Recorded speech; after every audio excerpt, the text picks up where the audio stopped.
born. Jett Johnson, what an honor to have you. First of all, what a name. We talked about it a little bit before we started recording, but how are you tonight, man? I'm great. I'm great. Thank y'all so much for having me on. No, man, the pleasure's all ours. We're going to dive right in. This is not going to start off like your average podcast, man. So I'm going to give you a list of questions. You just, first thing that comes to your mind. You got your own late night talk show, Bulldog Nightly, whatever it is. Who do you invite on as your first guest? It could be anybody. Anybody in the world, dead or alive. Yeah. Dead would be kind of weird, but whatever. I'm a bit. Oh man, that's a hard one right off the bat. What, you thought this was going to be easy? I'm probably going Denzel Washington. You can't go wrong with Denzel. You can't go wrong. I mean, some of your fan. teammates are probably going to be a hating, but it's okay. I'm not worried about them. All well, right, man. That leads me to want to ask you, Randy. Where does he rank? He's to me the best actor. Is he at least in your top three? Oh, for sure. Top two. Like he's we know right Daniel there. don't watch movies. That's why I didn't ask him. Not true. Man on Fire is probably one of the best movies ever made. Look, DB's top two, Freddie Prinze Jr. and Freddie Prinze Jr. All right, anyways. No, Jett, this is about you, not us. All right, I'm going to get you back in good graces with your teammates. Zombie apocalypse is upon us. We're Walking Dead, Dead City, whatever you want to call it. Who are three teammates you got to keep with you to stay alive? Will Rogers. Guest of the show. Wally. Oh, was he? He was. He was. Okay, then Jaden Wally. And then I need one more. I'll go Crumity because he's a big guy. All right. I mean, all right. Let's just hypothetically here. How y'all staying alive? Like the long haul, couple months, couple weeks? What's the deal here? And are you going to contribute like in a good way? Like you going to keep somebody alive? I will. But the first two I picked, Will and Wally, big hunters, and so they're sniping folks and all that. And me and Crumity are, I guess we're doing the dirty work. Okay. I like the way he's thinking here. Yeah. I kind of dig it. You got a plan. All right. Let's loosen it up a little bit. You have to do karaoke. There's no options here, Jett. What song you singing? Dinosaur. Hank Williams. Okay. First time that's been on the show. I dig it. DB, fire up that music. Yeah, I know. I need to have it on cue. But here's the thing. I would have never been ready with that song. Never. So that's why Jim is a AAA deucer, and you're not even in the singles yet. This is just high. So listen, Jett, for you though, I gotta ask you, who is your childhood celebrity crush? Oh, Jennifer Aniston. Oh, such a great answer. Yeah. No well, doubt. this episode's over, guys. You can't end any better than that. Let's go. Yeah, no doubt. Right. Listen, oh my goodness, I'm just thinking about Rachel right now. Yep. All right. Last question before I turn you over to DB. Favorite athlete growing up, which that could include right now if you wanted to. I'm a huge pre and post documentary. Always been a fan of MJ. Ironically, that's how this podcast got started, Jett. COVID, really? We needed something to do. We started talking Last Dance. Next thing you know, might be familiar. Guys like Cameron James started coming on here, and then you know we're talking to college athletes all the time. Yep, no doubt. Love MJ and just everything about him. Yeah, you can't go wrong with MJ. I mean, he is definitely. You think he's a GOAT? Is he a GOAT? I do. It warms my heart to hear someone that's not as old as us say that, because usually you have to argue with those that are younger because they didn't see him as much. Yeah, Isn't it ironic though? Sorry, go ahead. No, I'm sorry. LBJ is our exact same age, but we're always like those whippersnappers always say he's the GOAT. I mean, I got LeBron in my top three. He's just not number one. And that's fine because that's the right ranking. I have nothing against LBJ as far as how good he is, but he ain't MJ. I mean, you took your talents to Florida before he did. I'm just saying. Oh, Yeah, so he wanted to follow in my footsteps. That's the truth of the matter. Tom Brady followed Daniel to Tampa. I'm just trying to bring the city of Tampa lots of rings. I don't know what to say. But Jett, man, let's dive into your story. Obviously, we got to start from the beginning. So talk to us a little bit about growing up. Where are you from? I'm from Tupelo, Mississippi. It's about a hour north of Starkville. Tupelo. What's your favorite thing to do in Tupelo as a kid? As Is a there like a kid, ice cream shop or like a place that you're just like, man, like when you're in Tupelo, that's the spot that brings me back. yeah, I would say Danvers restaurant called Danvers, local spot. Oh, Great, we got great. Danvers in Memphis. Yeah. It's probably it's not a chain. It's probably different. No, it's the same owner. He started it in Memphis and opened one in Tupelo. Same guy. Are you His for name real? is Dan, and his last name Yeah, is Burr. Ver. I did not know that. Yeah, hey, look it up. How cool! I have no idea the truth or the facts behind that, but that's Actually, I don't either. I just completely made that up. But I thought, dude, y'all had me believe it. I started. no, honest to God, though, I do see that guy all the time. He only has one Danvers left in Memphis. He sold the rest of them to the Cookout. But I'm almost 100% sure that he told me he opened up a restaurant in Tupelo years and years and years ago. Yeah. But he started it in Memphis. He had like, what, 5 or 6 in Memphis at one time. Now he's down to 1. Okay. Well, there you go. It's Learn great something new. food, though, man. I love it. No doubt. It is great. Great salad bar and everything. That's right. so being in Tupelo. What's family situation? You got mom, dad, brothers, and sisters. Yeah. So mom lives in so actually funny story. Whole family's from Tupelo. My parents are divorced. When I came to state, my mom followed me, and she's actually the Cayo house mom here at Mississippi State. And then my dad is in Tupelo, and he owns a foam FOAM company in Tupelo. Do you have a lot of parties? No, I did not have any really. No foam parties. Daniel, I'm going to put you on the spot right here before we continue this on. I'm going to see how much you pay attention. What other star athlete has came on the show, not once, but twice, and is from Tupelo? I don't know. Randy? What was the question? What other star athlete has came on here and is from Tupelo? Not once, but twice he's been on the show, which helps. Boys. Is it a soccer player? Hunter Elliott is so offended right now. Oh, I was gonna guess him. Hunter, deepest apologies from me and Daniel. Look, Hunter, you don't even know where I'm from, so I'm not apologizing. I got too much stuff to remember. Too much. Nah, but Jett, man. So obviously, you got mom and dad divorced. Is that something that you had to go through as a kid, or is that something older? Like, what happens? When does that happen? Does that dictate like what you did as a kid? Yeah, I was 10 years old when it happened. And I mean, it was obviously it's sad and stuff, but got through it, and they're very cordial now and stuff, and it's no big deal. Like it wasn't terrible. Obviously, it's not fun, but it wasn't awful.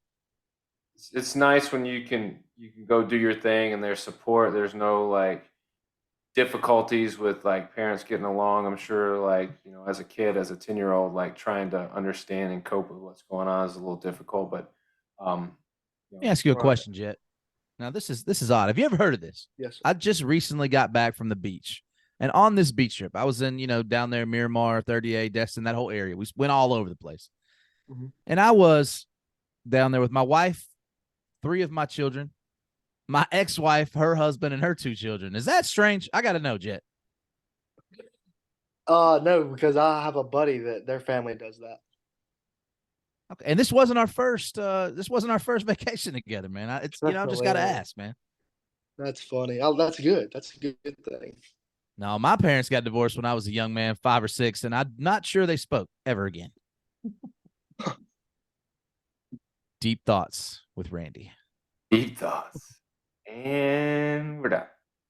No, so Jett, obviously, with all that going on, you were probably playing sports prior to that happening. But what At what point do you start playing sports, and what sports were you playing? Yeah, I played baseball, basketball, and football.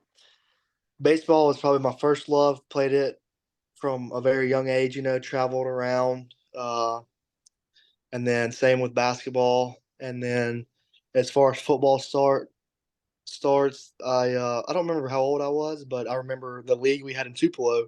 There was a weight limit, and I was always above the weight limit, so I had to play on the offensive defensive line, which was zero fun to me. So I hated football. And then, years passed into middle school, and then I started playing quarterback and fell in love with it. And then I'll just tell you the whole story. 10th grade rolls around, Well, and that's what. let's don't tell me the whole story yet, because I just Okay. want to know a couple of things before we get to high school. Okay. Can you still hoop? I like to think so. Yeah. So a couple of our basketball players on the team now, State, DJ Jeffries and Cam Matthews, they played at Olive Branch, and we played them in a Heard of playoff that game. DJ Jeffries guy? Yeah. DJ Jeffries, former Memphis Tiger. Dude, all I know is 6'2", Yep. 6'2", 230, Daniel. I'm not banging with Jett down on the block. Well, No. that was the case. He was a freshman, I was a senior, and was the playoffs in Tupelo. And I gave him a little pump fake, and he's going to send this little short white dude's ball up into the fourth row. But I pump faked him, got an and one on him, hit the free throw, and we beat him by 2. Did And you so flex? No, I didn't. I'm not a huge celebrator. I probably, yeah, I don't know. I should have. Oh, I gotta pop my jersey on her. What's up, DJ?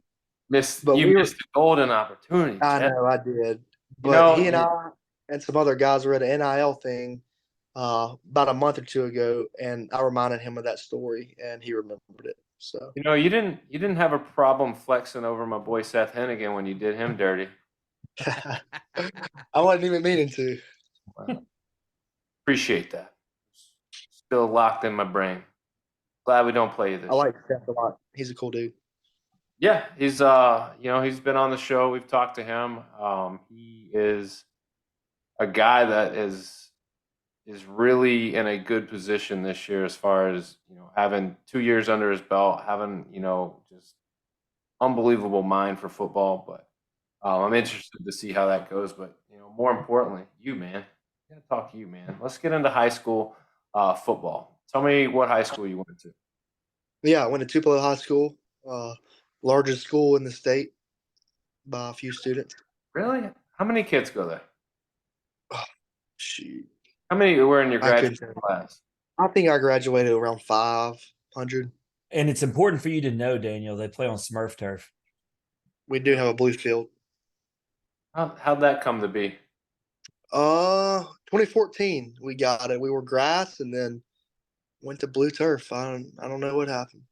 The latest breaking news, the latest enrollment numbers show they have 1,980 students at Tupelo High School. Wow.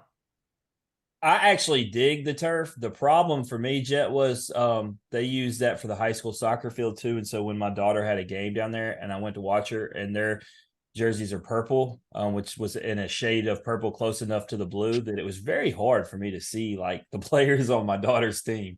Yeah. No, that's fair. Jett, you guys are still the largest. You're right, by a few students. The closest one to you is Ocean Springs at 1870. You still got them. You still got about 60 kids. And it's because that Jackson area has 112 schools, Yeah. So A lot of places for kids to go to. So, I mean, obviously in high school, you're ranked 21 overall prospect in Mississippi, according to 247 Sports. You were top ranked inside linebacker in Mississippi and number 35 nationally by 247 Sports. You guided Tupelo to 11-1 record and a spot in the state playoffs. You were Mississippi Class 6A Mr. Football as a senior, the first defensive player to ever win the award. You also totaled 447 career tackles to average 11.7 per game. You logged 33 tackles for loss, 10.5 sacks, and 8 interceptions over your career, dude. When you hear that back, do those stats in high school, does any of that matter? I mean, I guess it doesn't matter anymore. Well, it got me to the position where I am today. So obviously I'm very thankful for it, and I guess they do matter. It was probably I don't know. That sounds like a lot of tackles. they Bro, that's a oh lot. my, That's a lot of tackles. You did it. You did it. I No, guess. Oh, yeah. it's crazy, man. It's we talk to guys and like they hear their accolades, especially like going back to high school, and they're like kind of like you, man. They're kind of thrown back like it was that many.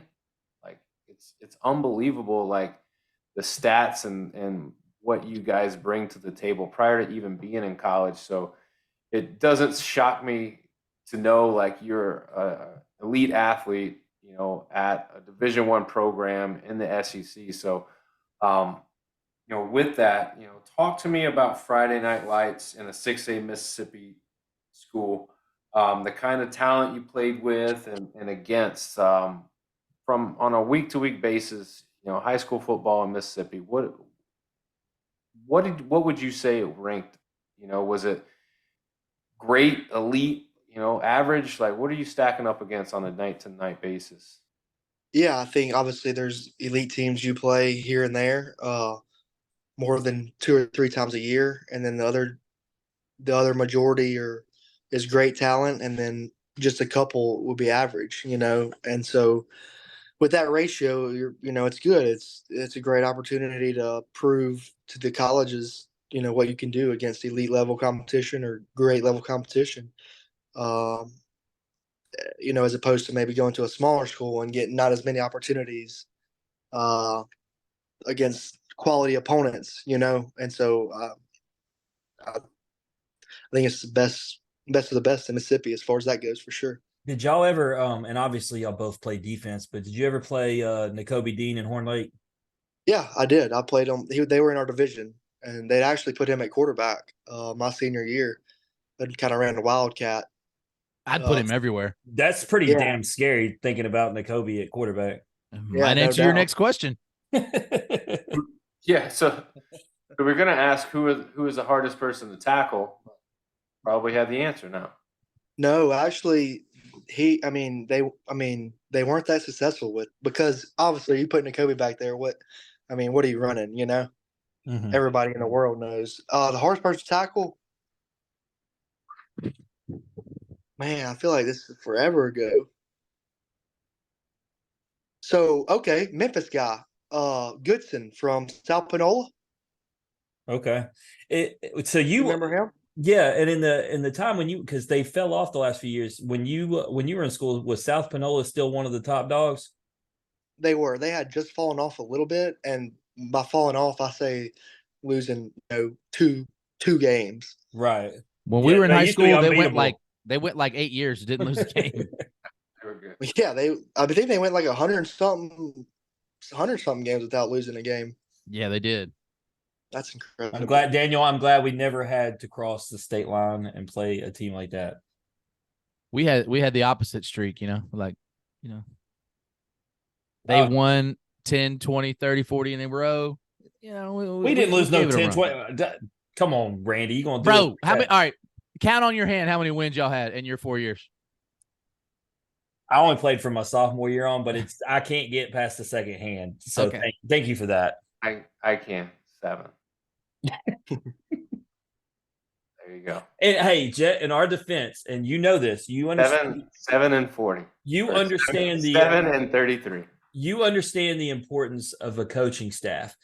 The coaching staff changed when we left, and they started making the playoffs year after year. And you can even ask the guys who were below us. We had one who even made it to the NFL. He was our second guest ever on the show. He even came on this show and said the talent above him was better than the talent they had.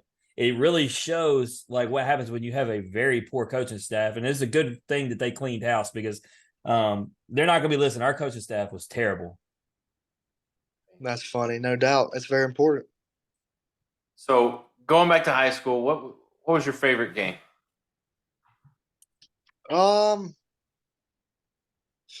Let's see here. Favorite game. Oh, probably think it was junior senior year. Brandon came to Tupelo, and they went for a 2-point conversion to beat us, and they didn't get it, and the score was like 13-14. It was just a hard fought, good defensive game. Was Will Rogers the quarterback? He was the quarterback. Do you get Yep. pumped up for games like that? Oh, heck yeah, Just no like doubt. like a 10-7, like just defensive like grind. Oh, I love it. And the normal spectators, they hate it. Okay, so you said you're not the type to like celebrate, but I gotta know because you just said that was like your favorite moment, and Will is on your team. Please tell me like the first time y'all met up at state, like you brought that up. Oh, 100%. I tell them about it a lot. That's what I'm talking about. So when Yeah. at what point, you listed the accolades, so it doesn't come as any surprise that you're gonna go to the next level and start playing. At what point do college start reaching out to you and you go, oh man, like I actually have potential to do something at the next level? Yeah. So I was on a bus ride for a basketball game to Hernando. And Peter Sermon, they used to be the DC at State, was the DC at Louisville at the time, and he called me and he said, we want to offer you a scholarship. And I didn't know that I was, good enough to go Power Five even. It just never really crossed my mind much. And then he gave me that offer, and I was like, it's just a dream come true. I was like, let's, try to get more and more, and it happened. So that was really like the aha moment.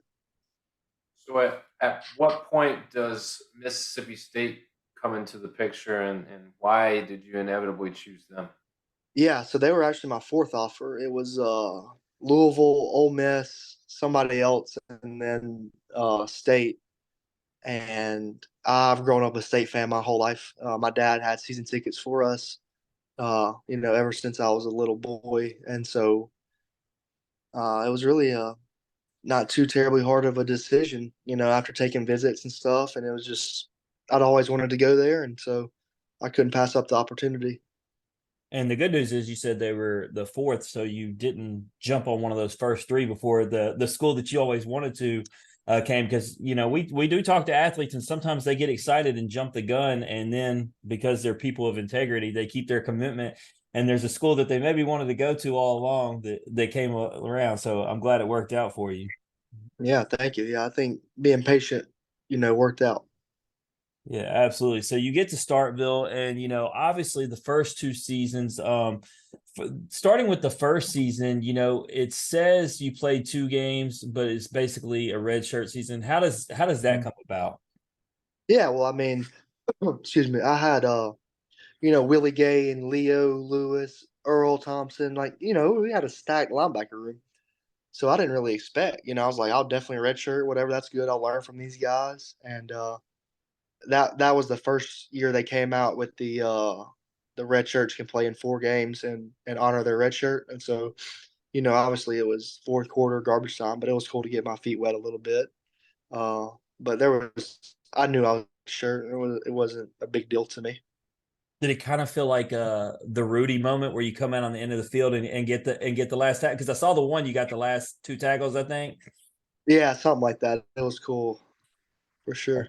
So you do that, and then obviously the next year you do a redshirt year. And so no matter what sport, when we talk to these athletes across the board, for you, Jett, we always talk about the learning process and what you get acclimated with the program, and then you just mentioned the older guys that you get to learn from. So just how much were you able to take in from the program with the red shirt and learn from other guys and get used to the weight room and everything that comes with it?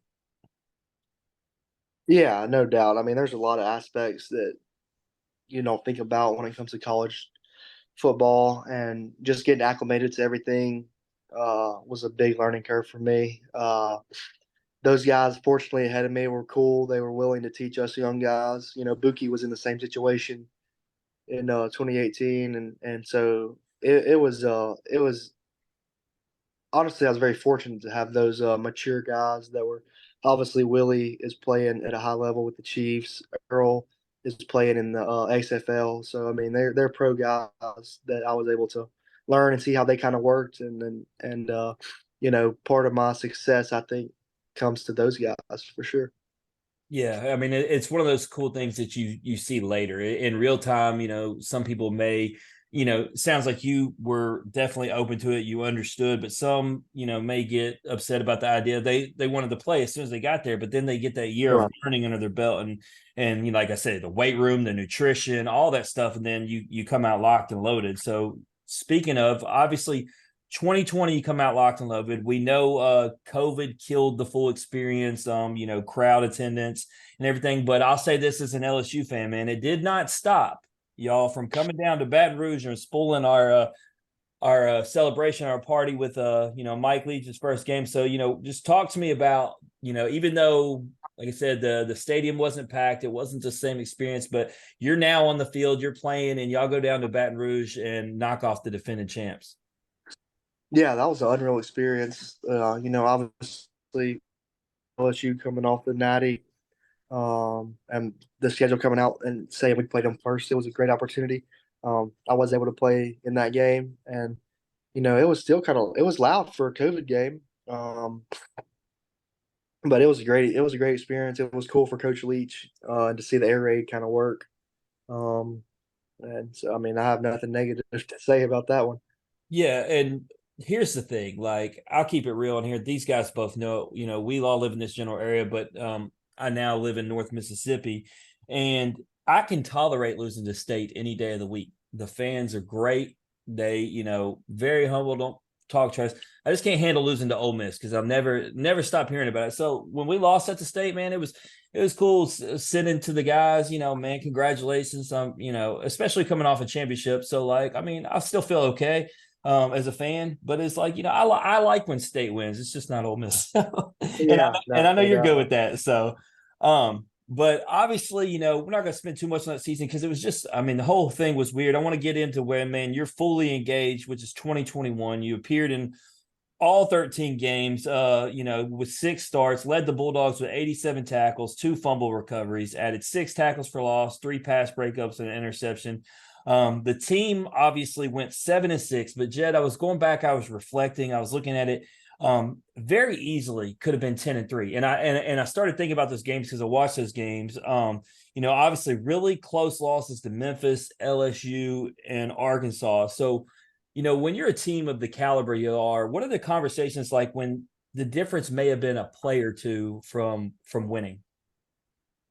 Yeah, obviously it's always tough, but it's hard. It's not hard to keep working when you're a play or two away from the outcome being switched. Those could very easily been chalked up as wins, and so it gives you extra motivation to do the little things, and just keep working because those can turn into wins, and that can change a whole season. And some of the games we won, we probably with just a couple plays, and so yeah, I mean those are awful, but you learn from them and you keep going and hopefully it swings the other way next time. Yeah, no, and I only brought it up because I mean, you read it and you say 7-6, but I remember, like I said, I remember watching that team, and it's like, I know that y'all are better than 7-6. People are going to reflect it back there if they don't see it, but very easily could have swung the other way. But for you, obviously now getting full experience, what was your favorite game that season? Because I saw numerous games where you had great stat lines, but without bringing them up, what do you feel like was your favorite game that year? From the 21 season? Yeah. I think NC State, definitely. Yeah, and obviously that went well for you. That was that the opener or the second game? Second. That was second game. Second game, that's what I thought. All right. So obviously we know 7-6, but we know the team is building momentum. We see guys coming back. You're recruiting well. So getting into last season, a lot of expectations coming in. You were obviously the SEC's leading tackler with 115 tackles. The team went 9-4, which is a lot better than 7-6. Started the season with a win against Memphis, where you had 2 huge fumble recoveries. Obviously, we joked about it before the show. I happened to be there. The lightning delay was terrible, so I can only imagine what it's like for a player. You're pumped and ready to go. As a matter of fact, let's ask that. What's it like? What's it like for you? Like when you're amped up and ready to go, and you got to go sit back there? Yeah, you just kind of control what you can control. Obviously, it sucks. You have all that adrenaline, and then that delay was long. And then they would take us out. We'd warm back up and take us back in, multiple times.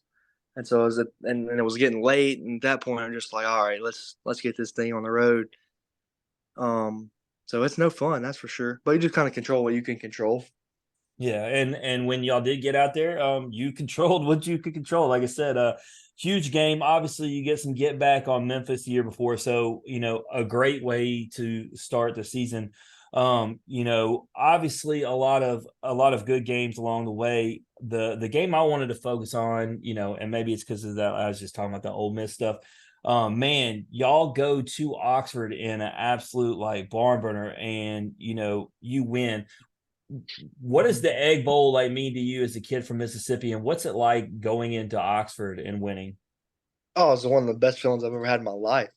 Um, Obviously, as a state fan since a little kid, that's something you dream of forever. I used to cry when we lose to Ole Miss and stuff. And I remember I've watched every Egg Bowl since I've been alive, and it was a dream come true. That we were there on their field so late they cut the lights off on us. And I was out there in a t-shirt and my compression short, like you're just living it up. It was one of the best moments ever, and to win, like we did, just a good old fashioned barn burner, like a gritty game. It was no, it was one of the best nights of my life for sure. Yeah, and that's why I wanted to kind of focus in on that game. Just being a kid from Mississippi, I knew that one would mean a lot to you. Then y'all end up going to the ReliaQuest Bowl and play Illinois. Daniel in Tampa in your backyard, and y'all get the W. What were your thoughts on Tampa, Jett? You like Tampa? Love Tampa. It was my second time. We went to the Outback Bowl in 18. And then obviously the ReliaQuest Bowl last year or this beginning of this year, and I loved it. I love Tampa. It was hot as heck, but that's how I like it. Yeah, Daniel says them showers cool them off. When I come down there, it rains the whole time, so I never get to experience the true heat. They literally tell me I got there a few weeks ago. Daniel says it hasn't rained in forever. Boy, it started raining for the next 3 days. The whole time I was there. That's funny. But obviously, like I said, you end on that note.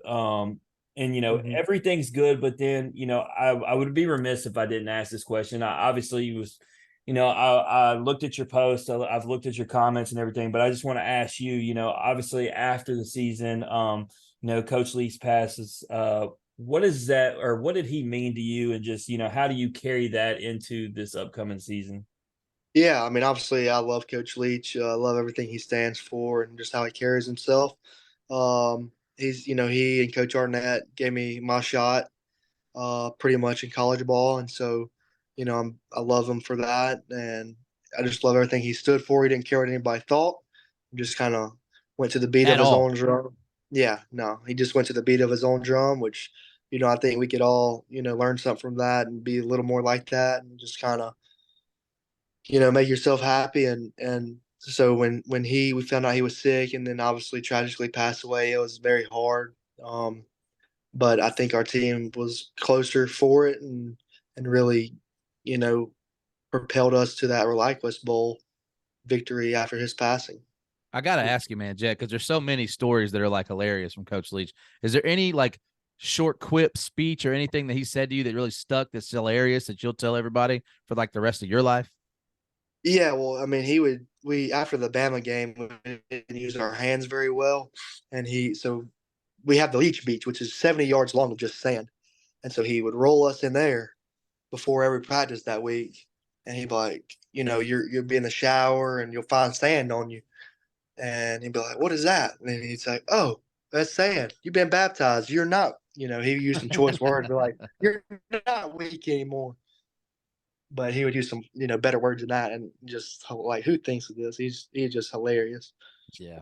Yeah, and I thought that it's a shame that it takes tragedy sometimes to bring people together, but to see the whole college football world just say how much he meant, and say any good stories like you just had, it was cool to see. And what is a downtime, it made it more of a celebration of his life than a mourning, so to speak. And so it's always cool. Like I said, I hate that it always has to come in ways like that, but nonetheless cool to see the entire country just showing him the love. But Right.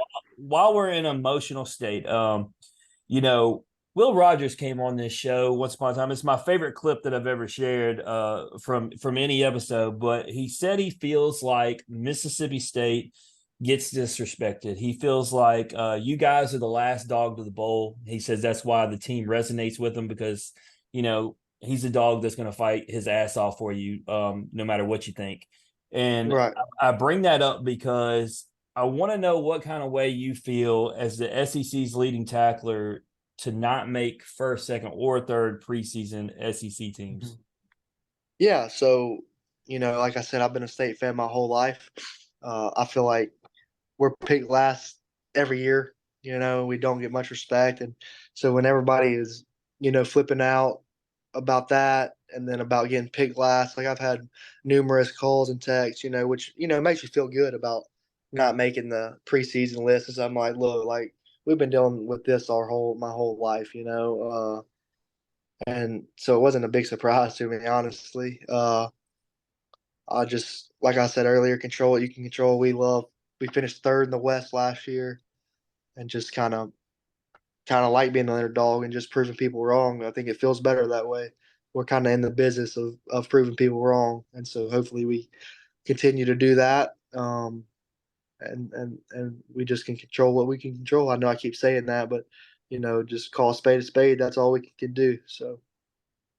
Yeah, no doubt. So, Jett, man, talk to us. You mentioned it earlier about Coach Arnett giving you your shot along with Coach Leach, but just talk about what this offseason's been like, obviously with him now as the head coach, well-deserved, and just what it's been like getting you guys prepared for this upcoming season. Yeah, even when he was the DC, Will and I talked a lot, and a lot of offensive players did about, Arnett's mentality and what he brings to the table. And now that he's the head coach, that's kind of the mentality on both sides of the ball, and which is great. He brings that dog mentality, honestly, and just it'll be good for the offense as well. They've always liked him, even when he was our DC, and so I think he's definitely the right fit, and he's going to have a lot of success in this league, and he was going to be a head coach sooner than later anyway, somewhere. So I'm glad. Yeah, I agree. Was there any concern from you personally that he wouldn't be picked for the head coach of Mississippi State? Yeah, no, I was very concerned. I mean, it's best case scenario for me and some of the defensive guys, and so yeah, it was best case scenario. No, absolutely. I think he's the perfect fit. But speaking of this upcoming season, you guys got LSU, Alabama, and Ole Miss coming to your place. Obviously, we know every game matters, but just talk about what it's like to have, those I don't want to say bigger names. That sounds disrespectful, but those with LSU and Alabama, the higher ranked teams, the ones with a lot of these expectations that are on them, whether that's deserved or not, what that means coming to your house. Yeah, it's great. We have the best fans in the country. It gets rowdy in there, and so having them at home in our environment, I think is a big plus, especially in this league. Home field advantage is a real thing, and so I think that's a big plus that we need to capitalize on. I absolutely hate the 11 a.m. thing, Jett. LSU does not play well home or away at 11 a.m. And when I saw that, I was like, oh, man. And then on top of that, if I do watch them lose, I'm going to go out there and sweat because it's going to be so hot. Oh, the hottest part of the day. Oh, no doubt. Jett, let me tell you about a home field advantage. I got a guy I know. He had his wedding during the football season, right? But Mississippi State had a home game that Thursday night before the weekend. He was getting married on a Saturday. So, I'm his homie, right? So we head on over there. They're playing LSU. This guy's an LSU fan.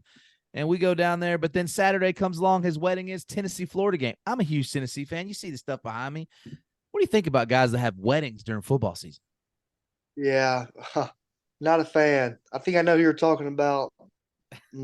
It's me. And let me tell you something, Jett. My best man is a Mississippi State fan. We had it planned out the way we did. And don't let him make you feel a certain way, because let me tell you what this guy did on the way to Starkville. I had to pee. He pulls off on the side of the road to let me pee, and then he pulls off, okay, and leaves me standing there. So I don't want to hear. It's my bachelor party in Starkville, and this man left me standing on the side of the road.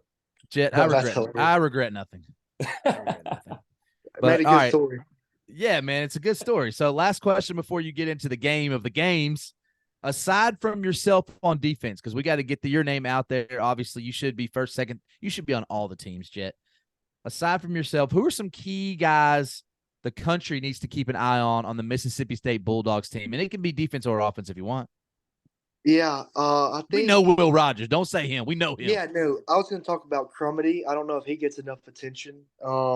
He played in 4 games last year due to injury, on the D line, and so he deserves a lot of hype. I don't know if Buki, my partner in crime, gets enough. He's getting national attention, but I don't know if it's enough. It's not.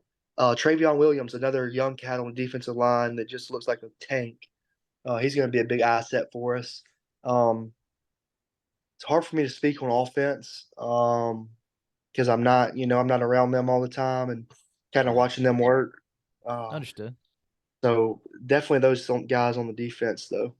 DCam, our cornerback, DCam Richardson is going to be the next, obviously great corner. I think for us, he's had some. Just make sure y'all stay away from Jaden Daniels for me, Jett. Okay, that's all I'm saying. Yes, sir. Maybe if he goes out, Nuss will get in. I'm just saying. All right, Jett, man, you are off the hot seat, and now it's time to get on the hottest seat of them all. It's the game that's sweeping the nation. It's the game that everyone wants to play. And it's the game that all of our guests have played, and no one has declined it. It's called This or That. All right. You again, Jett. Are you ready to play? Or are you going to be ready. the first to decline? Let's do it. All right, Jett. This game of This or That is brought to you by the Bellsmith, where you can get ready for football season with your very own custom bell to bring to the game, shake it, rattle, annoy the opposing teams, and just have yourself a blast. And you know what, Jett? You can get your very own Jett Johnson bell by the Bellsmith. What do you think about that? Yeah, that's awesome. Love the Bell Smith. Bell Smith, this is for you. This episode of This or That is starting now. So, Jett, first question: bacon or sausage? Sausage. Sausage. You a sausage patty or a sausage link kind of guy? I'm a sausage patty. Sausage, egg, and cheese biscuit. My favorite. That is a win. Love it. Love it. Love it. What would you rather do? Fumble recovery or an interception? Interception, 100%. Why is that? You wouldn't rather just like make a big hit and recover a fumble? You'd rather intercept the ball? I have a feeling it's There's because something- he does fumble recoveries all the time. There's something about interception. I don't know. Can't beat it. I don't know. I had one in the 21 Egg Bowl, and that was one of the best moments of my life. When you get one, is the first thing you do is start running, or do you actually look to see where your blocking may be? I just started running. I figured. I'm blacked out. Just don't fumble. When the ball is coming at you, is it more like just reactionary and you're just like, oh shit, I have the ball now? Or is it like the ball's in slow motion, you're like, I'm about to intercept this thing? It's reactionary. And it was off corral, and he has a cannon. So honestly, I didn't have a choice. I was either going to catch it or it was going to go through my chest plate. Right. All right. Would you rather plan ahead or live in the moment? As bad as I hate to say it, I'm a planner. Planner?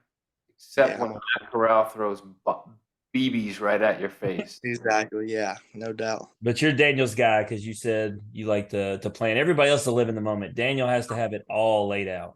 Yeah, I like Yeah, to map it out, know what I'm getting into. I can respect people like that for sure. Yeah. Jack. All right. What's a harder environment to play in? Tuscaloosa or Memphis? I mean, Baton Rouge. I'm sorry.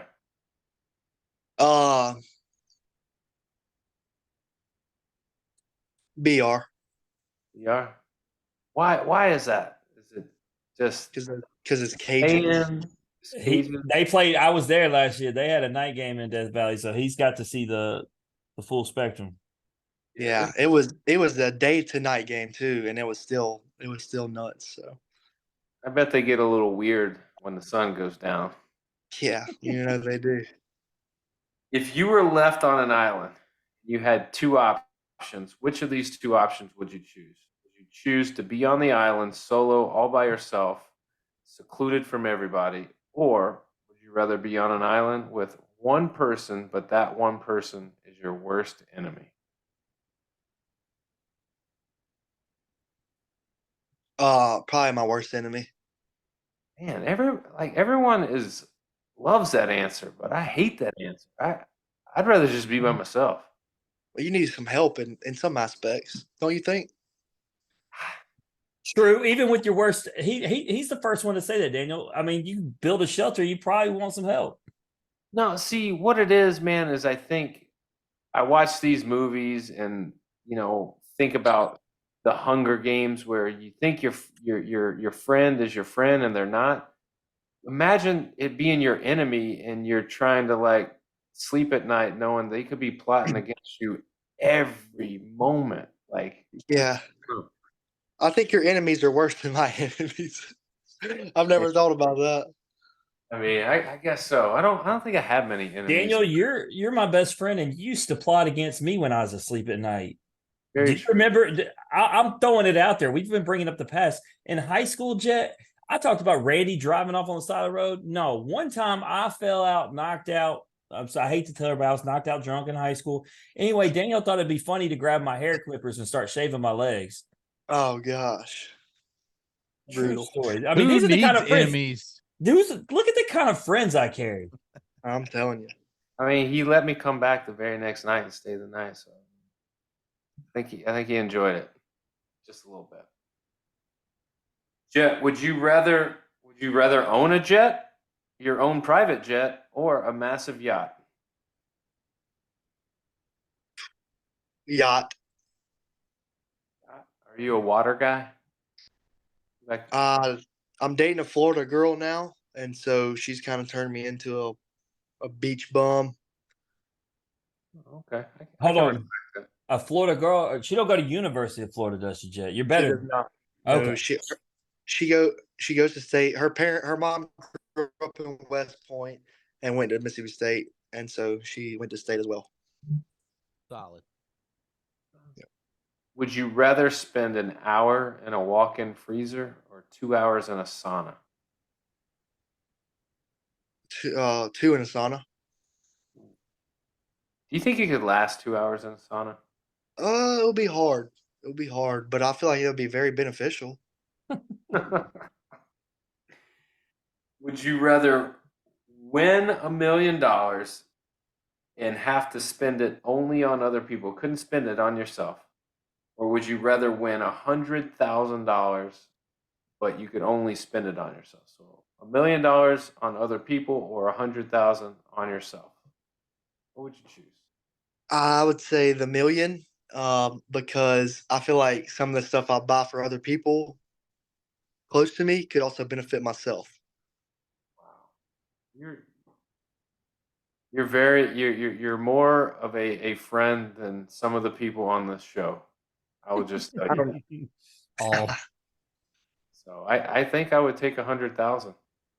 I really do. Now the guests have swayed me differently because I've just started thinking about what they're saying, and I would actually rather buy my friends the toys and just use them and not have to keep up the maintenance. Randy even said that, even though he said he'd take the 100,000. That's true. It's nice to not have to be the one to actually, take care of the stuff. No, you know what they say, the best boat to have is the one your friend has. That's right. Absolutely. You don't have to dock it. You don't have to maintenance it. You don't have to fuel it. So you don't give anybody money, Daniel. You buy them gifts. You buy them boats. So you think about the gifts that you want and go, hey man, I was thinking about you and only you. I bought this. And you can't say, you got to say, hey, I bought it for you. You got to let me use it. Sure. I mean, I think if you bought somebody a gift like that, I think, wouldn't that be like the general understanding? Like you would figure. Have that conversation. You would figure. All right, Jett, man. That's it. That's the game, man. Anything you want to plug or promote before we let you bounce? No, I think I'm good. I enjoyed it. Well, I'm going to do something for you. If you want to know more about Jett Johnson, you want to know what he's doing on Wednesday, maybe he's recording a podcast, Want to know what he's doing on a Saturday? Going over to IG at iJettJohnson, or this fall. When you guys open and who you opening against? So the second, and it's against Southeastern Louisiana.